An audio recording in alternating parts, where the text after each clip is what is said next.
Sampurasun, sahabat lensa, apa kabar? Kembali lagi bersama saya, Khalilur Rahman, di channel Lensa Rakyat dalam podcast Bongkar Gak Ya? Mari kita bongkar.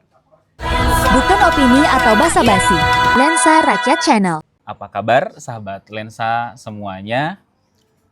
Alhamdulillah di kesempatan eksklusif ini saya di acara podcast bersama Pak Haji Supratman.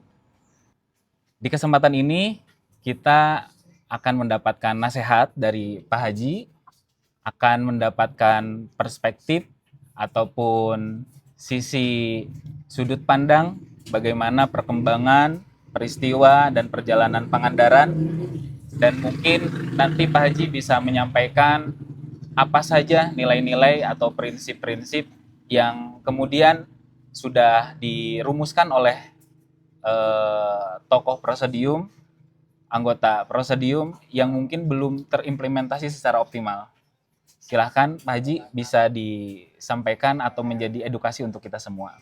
Ya, Bismillahirrahmanirrahim. Kita ingin cerita dulu latar belakang. Kenapa sih Pangandaran harus dipisahkan? Betul. Pertama, saya waktu itu mau menemui Kapolda Jawa Barat. Baik. Di tahun berapa Pak Haji itu? Tahun berapa lupa saya. 2010 ke bawah? 2010. 2010-an ya? Ya, 2010-an. Waktu itu Pak Edi Darnadi yang Masih menjabat sebagai Kapolda. ya. Karena saya ada kaitan dengan rencana berdirinya Kapolsek di Kecamatan Sidamuli. Oke. Nah, sehingga saya perlu ketemu dengan Kapolda, Pak Edi Darnadi, saya meluncur ke Langkah Lancar. Waktu itu Pak Haji sebagai apa? Kenapa menjadi punya peran untuk bertemu Kapolda? Karena saya didatangi oleh tokoh-tokoh masyarakat Kecamatan Sidamuli tentang keluhan bagaimana mendirikan sebuah kantor polisi sektor Sidamuli. Baik.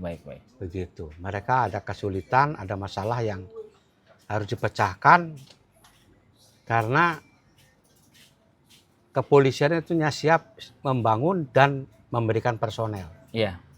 Sementara tanahnya harus menjadi beban masyarakat.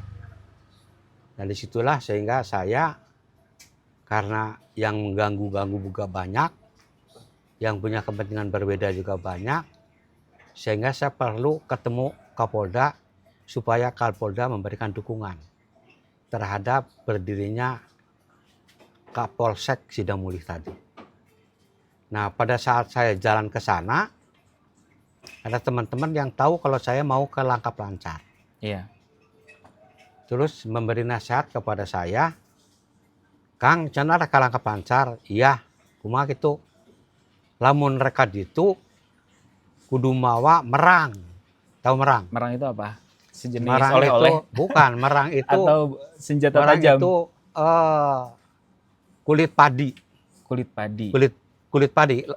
Sebelum jadi beras kan ada kulitnya. Oh, iya. Nah, itu merang.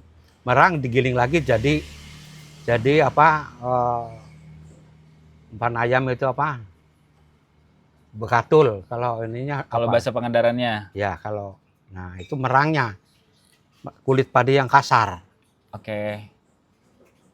Jadi maksudnya kalau jalan licin Iya. itu di sawur sama merang.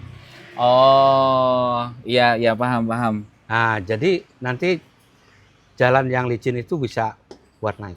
Betul. Dan betul apa yang disampaikan teman-teman saya menyarankan supaya bawa merang, betul saya bawa merang. Karena kesulitan ketika Karena jalannya becek sekali, jalannya rusak sekali. Iya. Nah, sampailah akhirnya saya di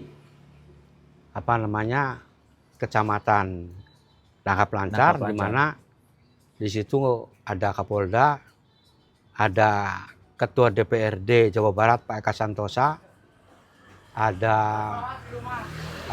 para tokoh-tokoh masyarakat dari kiai-kiai Iya, banyak sekali iya. karena Langkap itu banyak pesantren pada kumpul di situ. Nah, sehingga setelah saya sampai di Langkap Lancar, saya merenung. Kenapa? Langkap Lancar kan dekat dengan Ciamis. Mhm. Separah ini jalannya. Ini pasti ada yang tidak beres di APBD-nya. Gitu. Analisa Pak Haji waktu itu seperti itu. Iya, sehingga saya coba telusuri, tanya-tanya kenapa sampai bisa seperti itu. Ternyata terus ditemukanlah jawabannya, yaitu komposisi APBD Ciamis 80% untuk anggaran gaji pegawai dan operasional pemerintah. Oke. Sisanya 20% untuk Oh. program pembangunan masyarakat. Itu tidak proporsional menurut Pak Haji. Itu dengan waktu itu jumlah APBD 1,2 triliun. Harusnya Dengan lebih. komposisi 20% untuk sektor pembangunan. Iya. Hanya berarti 240 miliar. Ya sampai kapanpun dengan luas wilayah 37 kecamatan, itu per kecamatan 10 miliar aja kurang. Sehingga tidak mungkin mampu mengatasi persoalan-persoalan pembangunan yang dibutuhkan masyarakat. Iya. Nah, akhirnya saya coba pendekatan ke Pak Bupati, Waktu itu Pak Bupati yang Pak menjabat Engkon. sedang Engkon siapa? Komara, Oh iya, Engkon. Pangkon. Nah, jawaban Bupati nggak bisa. Saya minta dirubah tidak 80-20 tapi 75-25 lah. Untuk sektor pembangunan ditambah 5%. Itu aspirasi sebagai masyarakat Pandaran. Iya. Oke. Nggak bisa. Terus ke Dewan, waktu itu ketua Dewannya si JJ. Juga semua nggak bisa. Itu udah dua opsi yang bisa merubah komposisi itu. Satu, kalau saya jadi Bupati Ciamis. Iya. Atau opsi kedua adalah sudahlah Pangandaran dipisahkan aja. Hitung-hitungan saya, kalau saya untuk ngejar Bupati Ciamis berat. Oke. Biayanya keluar belum tentu menang. Sehingga yang saya ambil adalah opsi yang kedua, yaitu pemisahan Pangandaran dari Kabupaten Ciamis. Sehingga saya turun ke kecamatan-kecamatan, saya nemui tokoh-tokoh masyarakat di tiap kecamatan itu, ulamanya, petaninya, pemudanya. Mereka satu suara. Semua saya ajak dialog pertama. Ini kondisi Ciamis seperti ini. Saya mengusulkan untuk naik 5% dia tidak bisa. Sementara luas wilayahnya 37 kecamatan. Nah, kalau opsi pemekaran daerah sehingga Pangandaran misah dari Ciamis, beban kewilayahan Ciamis menjadi berkurang. Alhamdulillah waktu itu saya sudah dapat dukungan dari 10 kecamatan. Beban berkurang, tapi mungkin pendapatan juga jadi tidak ada masuk ya Pak? Enggak, bukan. Pertama beban untuk pembangunan ini sudah infrastruktur. secara kewilayahan berkurang. Iya, iya. Dari 37 menjadi 27 kan. Iya. Nah, gagasan itu saya sampaikan kepada masyarakat di tiap kecamatan. Setiap level gitu ya? Iya, di situ ada beberapa tokoh masyarakat ya, ada ulamanya, ada petaninya, Iya. ada PNS-nya, Iya. ada pemudanya. Iya. Nah, mereka mengerti, paham bahwa memang solusi pemekaran adalah satu-satunya cara supaya Ciamis beban kewilayahannya menjadi berkurang. Tadinya 37 kecamatan menjadi 27 kecamatan, sehingga alokasi anggaran untuk pembangunan kan menjadi nambah. Iya. Tadinya 240 miliar dibagi 37, kalau Pangandaran dipisah ke sini 10 kecamatan kan tinggal 27. Jadi 240 miliar dibagi 27. Berarti saya melihatnya ini bukan sebuah gerakan penentangan pada Bukan. masa itu. Cuman ini adalah salah satu opsi solusi Solusi. untuk kedua belah pihak Ya. supaya lebih optimal, begitu ya Pak Haji ya? Iya. Makanya begitu masih ada partai-partai politik Iya. yang belum setuju dengan pemekaran Pangandaran, saya datangi semua. Saya ajak dialog secara rasional. Salah satu yang mungkin masih ada penentangan atau ketika ada penolakan itu di sisi apanya ketika mereka keberatan? Ya, masalahnya kan bupati waktu itu masih merasa kayak raja kan. Oh. Kalau berkurang wilayah berarti kegagalan sebuah pemerintahan. Dan begitu. Iya. Padahal Pak Haji melihatnya bukan ke sana ya. Bukan, makanya waktu Bupati Engkon datang ke rumah, Betul. saya ajak diskusi, saya beberkan kondisi itu, akhirnya Bupati Engkon mengatakan, mun kitu mah Kang satuju lah itu. Karena baru baru sampai bahwa apa yang dimaksud oleh Pak Haji dengan teman-teman atau masyarakat Mandaran, Ya. intinya kita membutuhkan solusi supaya kedua belah pihak bisa lebih optimal. Iya. Mungkin begitu ya Pak Haji Iya, ya? akhirnya kan Ciamis beban wilayahnya berkurang, Iya. anggarannya tetap, sehingga kan kemampuan membangun lebih tinggi.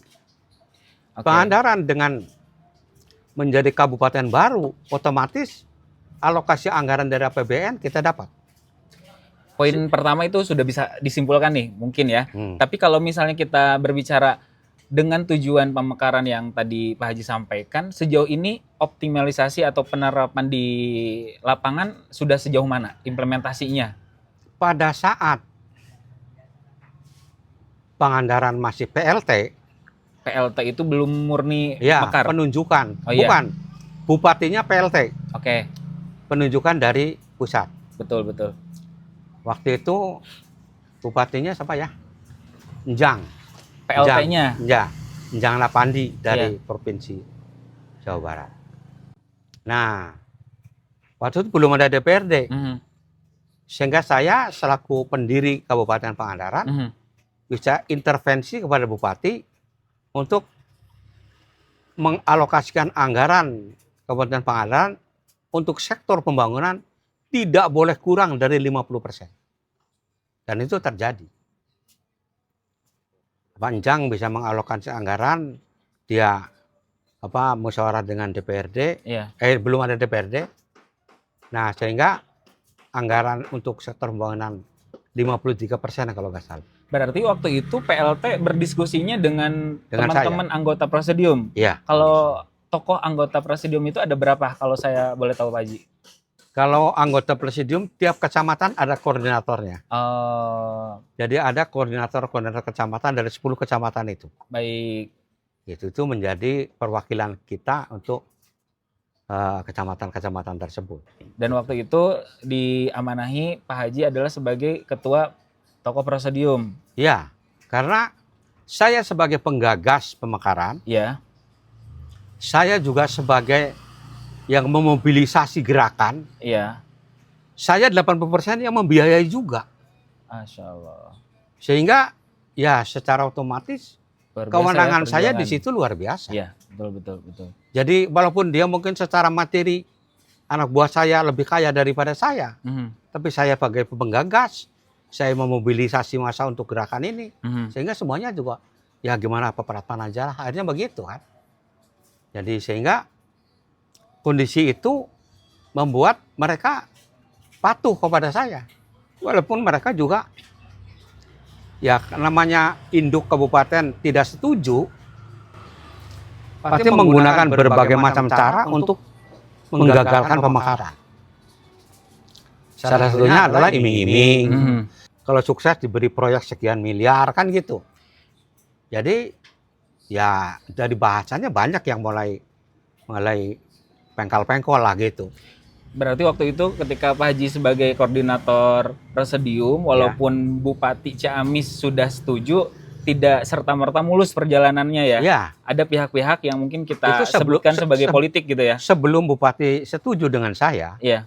itu kan gerakan-gerakan sudah kemana-mana. Oh. Gerakan intimidasi, gerakan janji-janji, proyek, gerakan diberi sesuatu yang menggiurkan lah. Tapi alhamdulillah ketemu saya beri pemahaman, saya bilang kalau Anda kira-kira sudah nggak betah di presidium, keluar aja nggak apa-apa. Saya gitu kan. Berarti Pak Haji kalau misalnya kita menganalisa dengan angka, sejauh ini pemerintahan Pangandaran sudah mewakili dari cita-cita ataupun teman-teman di Presidium atau belum? Atau angkanya berapa? Sekian persen gitu? Ya sebagian sudah. Artinya begini, bahwa Pangandaran dipisah ini harus lebih makmur daripada Ciamis. Itu salah satu indikator kemajuannya. Indikatornya begitu. Iya. Tetapi persoalannya yang ada sekarang, bagaimanapun kemampuan seorang pimpinan kepala daerah kan tidak sama. Ada yang bermotif untuk bagaimana membangun rakyat, ada yang bermotif bagaimana saya bisa naik melalui partainya, dan partainya harus dibiayai sehingga saya bisa setelah partainya besar menjadi nilai plus dari sisi kepartaian, kan bisa saja. Nah, sehingga ya karena berbagai motivasi tadi ya berbeda-beda. Contoh soal sewaktu bupati pertama, dia ingin bagaimana dia dipercaya oleh partainya, sehingga dia bagaimana membangun partainya agar partainya tetap dominan, dan bagaimana dia agar di DPRD juga partainya bisa menguasai jumlah anggota jadi DPRD. Prioritas ya. Iya, sehingga setiap gagasannya mudah untuk disetujui kan gitu. Dan itu sukses. Itu ya saya selaku pendiri sih boleh-boleh aja, silakan aja, karena memang naluri partai ya begitu. Betul. Gitu. Nah, terus dari sisi pembangunan, karena saya memahami bahwa Pangandaran itu bekennya Pangandaran itu dari pariwisata. Ya. Sehingga prioritas pembangunan dititik beratkan untuk bagaimana pariwisata Pangandaran menjadi lebih Berkembang. Melesat. Iya. Nah, itu saya sudah lihat bagaimana jalan-jalan pantai bisa terhubung sampai ke Batu Karas. Itu juga sebuah, menurut saya, prestasi lah. Tapi kemarin ketika ada masalah-masalah yang mungkin dalam perkembangan Pangandaran ini juga pemerintah tidak serta-merta mulus perjalanannya Pak Haji. Kayak misalnya di mana kios di pasar wisata, relokasi rumah ex pasar wisata juga. Pandangan Pak Haji sebagai anggota Presidium seperti apa? Atau adakah nasihat arahan supaya itu bisa lebih terurai cepat? Atau ada solusi yang terbaik supaya lebih optimal? Ya inilah, bahwa kemampuan mengorganisir orang, setiap kepala daerah beda-beda. Ya kalau semua penghuni dikumpulkan, datanya dicatat, si A, si B, si C, si D itu kan punya persoalan beda-beda. Tapi yang jelas mereka yang pada tinggal di sana tidak gratisan. Dulu ada yang pertama kali itu dia dapat pinjaman dari bank. Dia cicil ke bank gitu. Nah, itu kan ya kita hormati kondisi itu. Iya. Sehingga jangan sampai terus cabut dari sana alasan tidak terdata, alasannya karena waktu itu tidak ada di rumah, sehingga dia tidak masuk kepada daftar prioritas. Nah, ini yang saya sayangkan gitu. Nah, sehingga sampai sekarang persoalan PW itu, karena saya tidak tahu apakah PW itu salah satu yang diserahkan secara resmi kepada pemerintahan Pangandaran apa belum, saya juga nggak tahu persis. Karena saya dengar malah sertifikat PW aja belum ada. Begitu. Ini jadi saya juga tidak tahu persis sebenarnya seperti apa. Saya tidak mau terlibat di dalam secara teknis karena ya pemerintah daerah lah mestinya yang punya kewenangan menangani itu. Tapi sejauh ini ketika harusnya harapan atau cita-cita dari anggota Presidium itu bisa selaras dengan pemerintahan Pangandaran sekarang, adakah dialog atau diskusi-diskusi dan konsultasi sebelum adanya kebijakan baru, sebelum adanya? Nah itu yang belum dilakukan oleh mereka. Oh. Saya tidak mau mengundang mereka. Karena saya kan organisasi di luar. Betul. Setelah ini jadi kabupaten, kami kan di luar. Iya. Jadi mestinya beliau-beliau lah aparat pemerintah daerah yang datang kepada kami saran pendapatnya Presiden seperti apa. Mestinya begitu. Tata sopan santunnya kan gitu. Supaya dapat tetap menselaraskan cita-cita Ya, dan iya harapan itu. pendahulu ya. Tapi Pak Haji. alhamdulillah memang saya sampai hari ini diundang oleh pejabat Pangandaran siapapun itu, Ya. entah bupati, entah polres, entah, saya tidak pernah hadir. Kenapa Karena ketika apa? ada undangan Pak Haji malah nggak hadir, itu rasanya tidak relevan dengan apa Ya. yang harusnya. Saya ada kekecewaan pasti di situ. Oh. Ada kekecewaan. Tapi kalau dibujuk mau nih Pak Haji. Enggak, saya nggak mau. Selama masih caranya seperti itu. Oke. Begitu. Berarti harus ada dialog di mana kembali menyelaraskan untuk tercapainya Ya, iya. cita-cita para Ya, iya dong. leluhur dan Ya, iya. pendahulu ya. Iya. Padahal satu-satunya kabupaten baru Iya. yang di situ ada Wangsit Karuhun. Ah. Itu hanya Pangandaran. Iya, iya, iya. Itu saya tanya ke orang DPR yang ngurusi masalah pemekaran daerah. Nggak ada di daerah tempat lain yang ada Wangsit Karuhun. Hanya di Pangandaran. Cuma Pak Eka waktu itu, rumah Pak Eka, ayah tuh dibatur. Oh, hanya di Diwungkul, segi bisa begitu. Baik Pak Haji, tadi terakhir saya mengambil poin di mana mungkin memang ada sisi ketegangan atau belum cairnya suasana antara pemerintah sekarang dengan Presidium, Ya. di mana mungkin kita juga di sesi ini Iya, semakin menarik pemirsa, iya, semakin menguras energi, iya. di mana mungkin akan lebih rileks ketika Pak Haji bisa menikmati jamu Ya. Nyonya Ya, Kaya, ya. satu-satunya jamu Ya, saya yang seruput. ada di Pangandaran Ya. saat ini Pak Haji. Silakan dinikmati. Sahabat Lensa, alhamdulillah sesi pertama telah usai. Saatnya kami break terlebih dahulu. Kami akan kembali setelah pariwara berikut ini.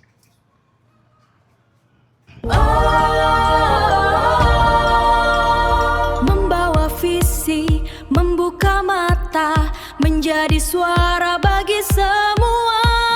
Lensa rakyat, kita peduli dengan hati, bergerak nyata. Lensa rakyat, satukan langkah untuk Indonesia tercinta. Lensa Bukan opini atau basa-basi. Lensa Rakyat Channel. Sahabat Lensa, terima kasih masih bersama kami dengan saya Holilur Rohman di channel Lensa Rakyat dalam podcast Bongkar Nggak Ya? Mari kita bongkar. Pak Haji, bagaimana jamunya?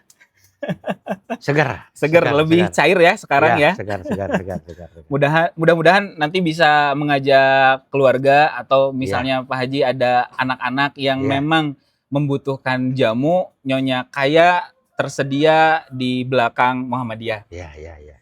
Boleh Pak Haji Ya. saya melanjutkan Boleh. diskusi kita Silakan. tadi, Ya, silakan. di mana tadi kan saya menyimpulkan bahwasanya ketika memang harus ada cita-cita optimalisasi visi dan misinya Presidium supaya dapat direalisasikan, Ya. ada namanya apa namanya tadi kalau misalnya bahasa Sunda Puhun mah kedah ada tata kramanya gitunya, Ya. kedah ada sowan mungkin meminta penjelasan dan mau berkomitmen dengan Ya. meninggalkan cara-cara yang mungkin kurang tepat, begitu ya Pak Haji ya. Ya.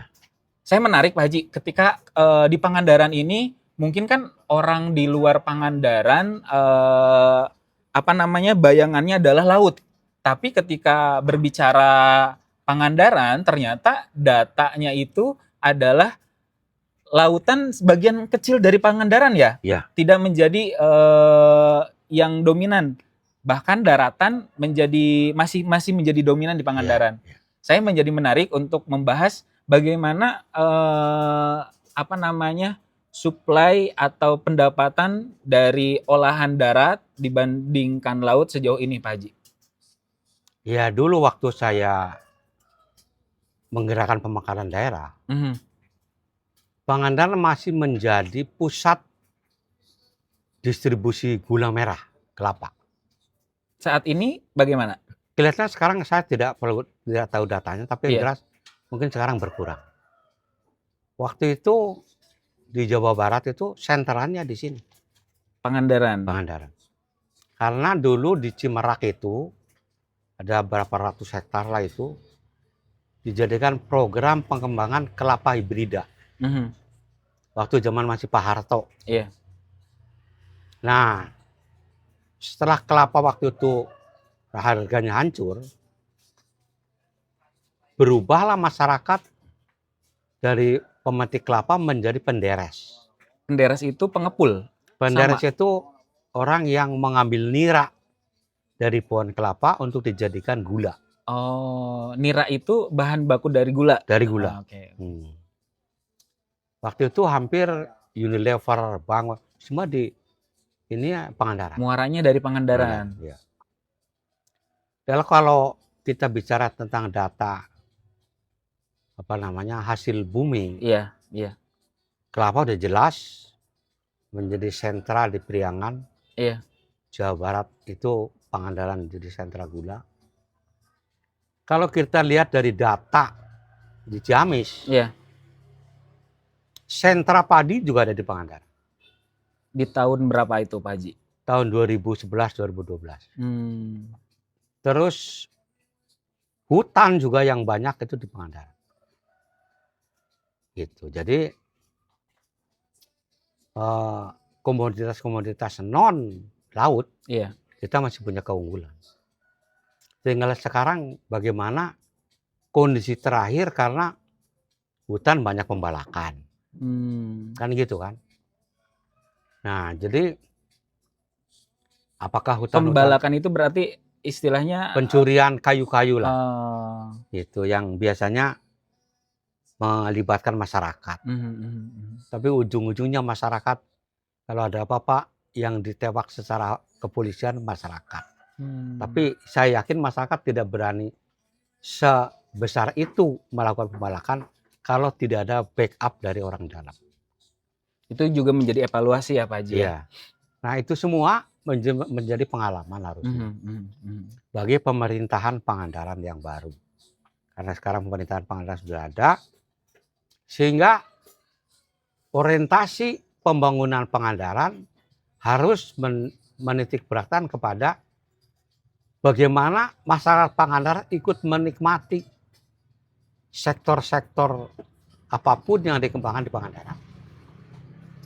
Jangan masyarakat Pangandaran malah jadi penonton.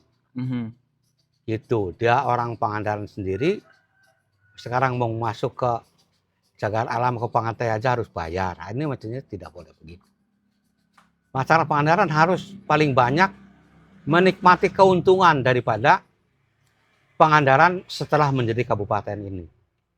Harus paling banyak mendapatkan keuntungan.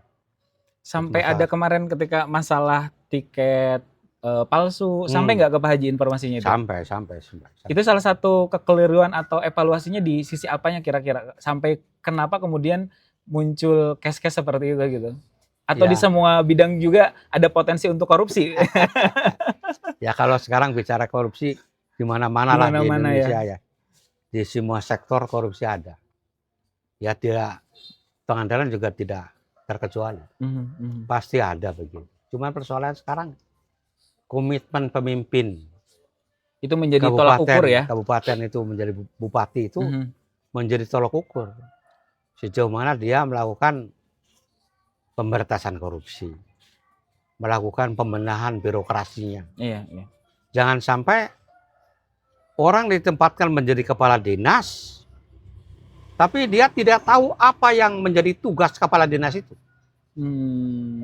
Nah itu jangan sampai terjadi. Berarti kalau misalnya kayak risol ini dari luar tampak renyah gitu ya, tapi ternyata di dalamnya kopong. Cuman yang ini kayaknya Pak Haji bisa cobain risol ini sepertinya tidak seperti itu Pak Haji. Kulitnya nampak cantik, nampak menawan, isinya juga insya Allah padat dengan nutrisi. Sama ini juga hanya ada di Nyonya Kaya di belakang Muhammadiyah Pak Haji. Boleh Pak Haji sambil dicicip risolnya? Boleh. Bukan MBG Pak Haji ya ini. Tapi ngomong-ngomong soal MBG di Pangandaran termasuk daerah yang menyerap banyak dapur MBG juga nggak Pak Haji ya? Banyak. Pak Haji untuk MBG tersebut punya perspektif khusus nggak? Atau ada catatan khusus nggak? Kan kalau misalnya di berita mah ada yang setuju, ada yang menentang gitu loh. Kalau untuk Pak Haji sendiri bagaimana? Saya dari awal nggak sehat. Pribadi ya. Iya. Bukan atas nama presidium, atas nama pribadi Pratman. Iya. Saya melihat program MBG ini program yang tergesa-gesa. Iya. Sehingga biasanya kalau tergesa-gesa sok loba nu tinggalin. Kurang persiapan, Iya. banyak yang ketinggalan. Dan ini terjadi sekarang kan. Demo mahasiswa terus-menerus. Betul. Apalagi dana mengambil dana pendidikan dipindah ke MBG. Pendidikannya mestinya menjadi sektor yang utama menuju Indonesia Emas. Ya harusnya masyarakatnya kan dicerdaskan. Pencerdaskan masyarakatnya melalui pendidikan. Iya. Jadi dari situ saya jadi tidak tertarik gitu ke MBG. Cuman sejauh ini mungkin nggak sih ketika kehadiran MBG ini ternyata kemudian dapat menurunkan statistik masyarakat yang sakit. Misalnya ternyata data dari puskesmas atau dari rumah sakit Pandega, ternyata di tahun ini setelah ada MBG, anak-anak atau masyarakat cenderung sehat gitu, Pak. Pernah mendengar atau enggak? Yang pasti mungkin yang sehat itu seperti jamu ya Pak Haji ya, atau risol. Semua ini kalau misalnya Pak Haji tidak ada waktu untuk langsung bisa ke Nyonya Kaya, Pak Haji atau nanti mungkin anak-anak Pak Haji bisa memesannya di Gojek karena sudah tersedia juga Pak Haji secara online.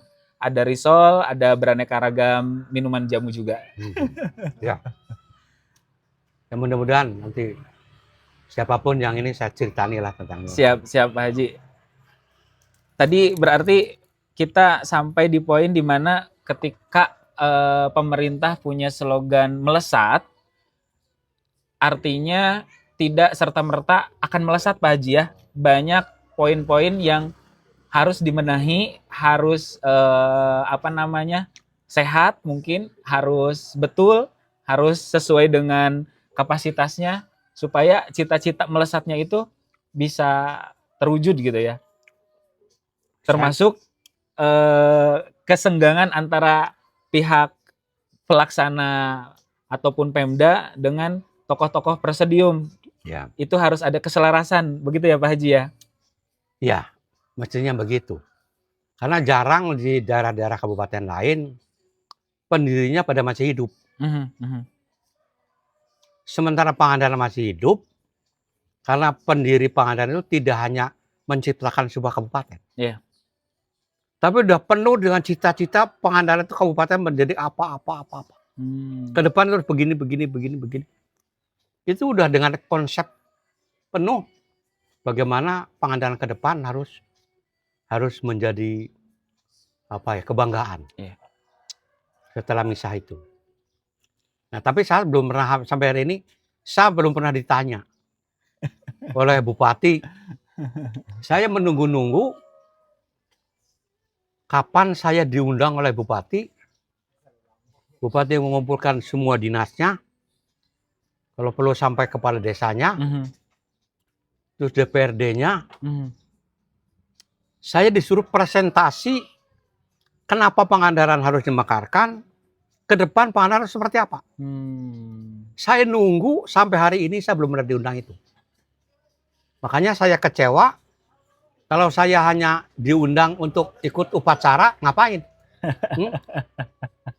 Saya udah tua. Iya, paham. Yang muda-muda aja lah kalau hanya upacara. Tapi saya tetap menunggu kapan saya diundang presentasi paparan. Kenapa Pangandaran harus dipisahkan? Harus Ciamis. Terus cita-cita Pangandaran ke depan seperti apa? Itu saya nunggu sampai sekarang belum pernah ada undangan untuk itu. Makanya saya mencek budak mah, mogok kok ya. Iya. Sudahlah, nggak perlu diundang-undang saya mah. Ngapain diundang hanya untuk duduk melihat upacara pidato bupati, nggak perlu saya. Gitu. Itu.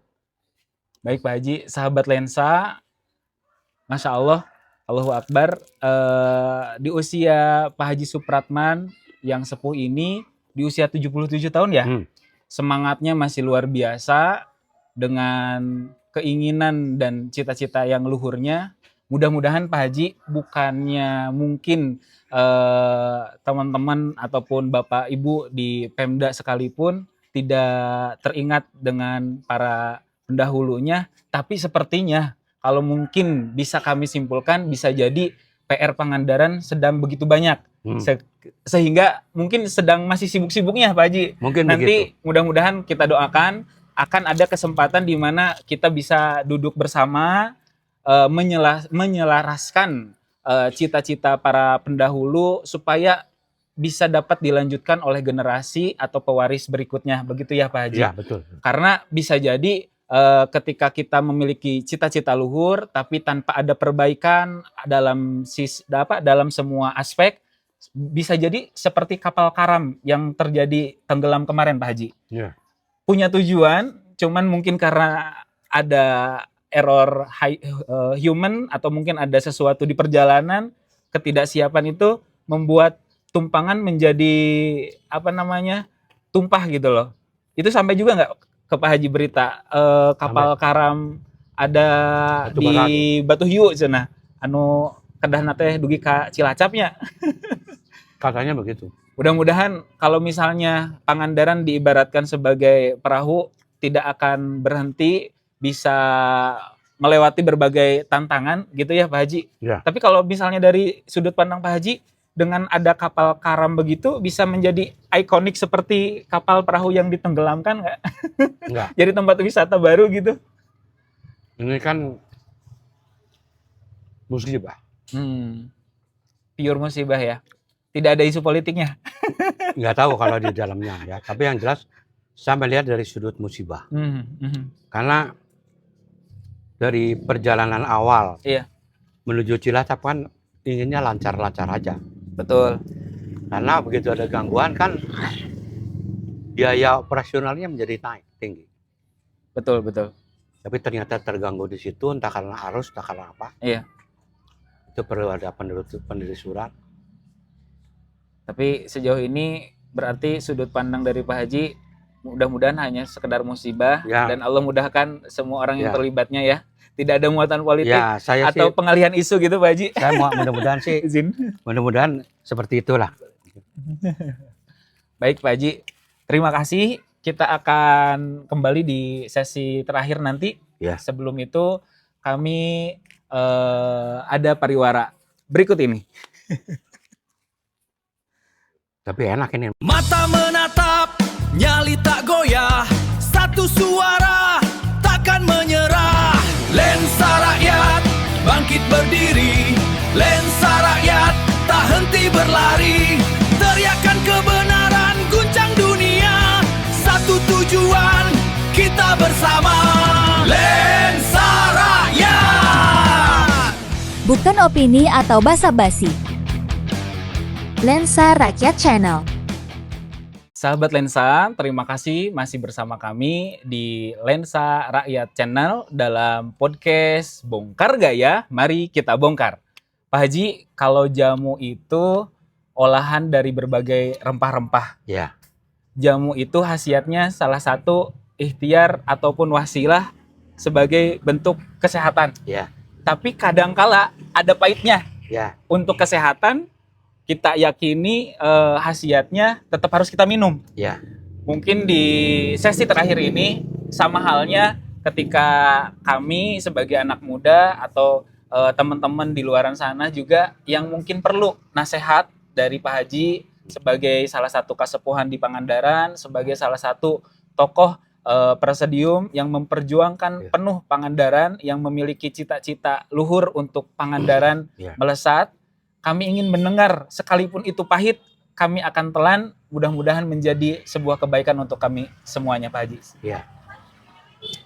Ya, sebenarnya manusia itu makhluk dinamis. Makhluk yang mudah beradaptasi.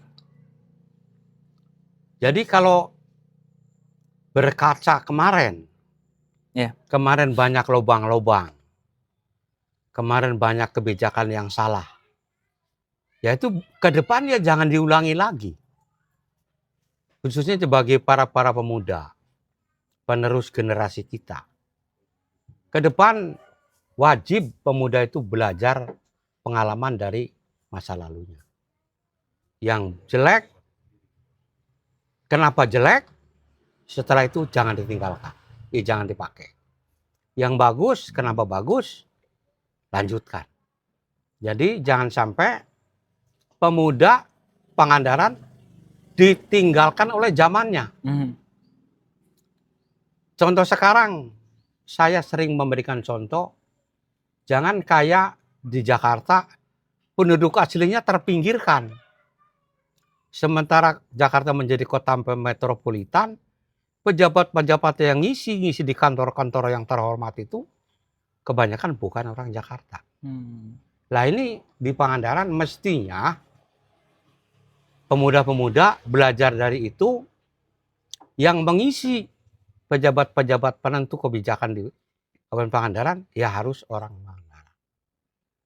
Yang memang persyaratannya memenuhi. Nah untuk memenuhi persyaratan itu kan harus ya dia bekerja, dia berkarya. Begitu sehingga pada saat nanti ada seleksi kepemimpinan secara alami, mereka tidak ditinggalkan oleh zamannya. Itu mungkin amanat dari saya.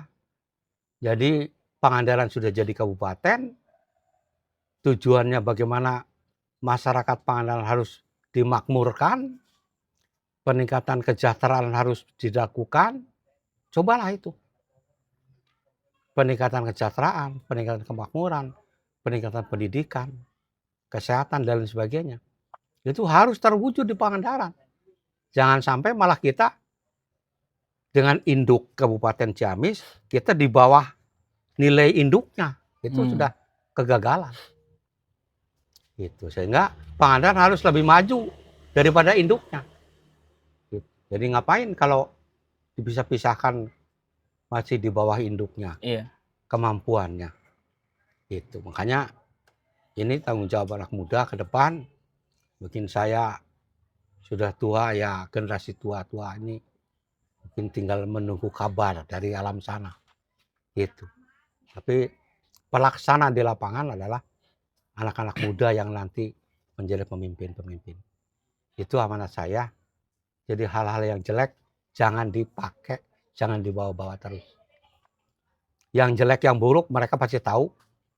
Yang bagus, yang ini mereka masih tahu. Yang jelas manusia adalah makhluk yang dinamis, mudah menyesuaikan. Itu mungkin keinginan saya. Mudah-mudahan Pangandaran ke depan menjadi Pangandaran yang menjadi contoh dari semua aspek pembangunan kehidupan. Amin Pak Haji, amin. Alhamdulillah. Melesat saya tidak tahu melesat apanya saya tidak tahu. Alhamdulillah, sahabat Lensa semuanya, kita di kesempatan eksklusif ini dapat menyimpulkan bahwasanya semangat pembangunan masih tidak dibatasi oleh usia. Mudah-mudahan Pak Haji Supratman, salah satu tokoh Pangandaran, salah satu anggota Presidium Pangandaran, Allah berikan kesehatan, membimbing kita semua untuk senantiasa dapat meneruskan perjuangan-perjuangannya. Terima kasih atas segala nasihatnya. Mudah-mudahan menjadi bentuk modal moral untuk kita sebagai pewaris ataupun sebagai generasi muda. Bagaimanapun kami berniat hanya sekedar ingin mengedukasi, ketika itu terasa sedikit pahit atau sedikit menyinggung, tidak ada niat ke arah sana, itu bagaikan jamu mungkin Pak Haji ya. Ketika kita ingin sehat, walaupun ada sedikit pahit, kita harus tetap menelannya karena untuk kebaikan. Jamu Nyonya Kaya dengan risolnya ada berada di belakang Muhammadiyah, saya Khalilur Rahman dengan Pak Haji Supratman. Kami ucapkan terima kasih. Assalamualaikum warahmatullahi wabarakatuh. Waalaikumsalam. Membawa visi, membuka mata, menjadi suara bagi semua. Lensa rakyat, kita peduli dengan hati bergerak nyata. Lensa rakyat, satukan langkah untuk Indonesia tercinta. Bukan opini atau basa-basi. Lensa Rakyat Channel.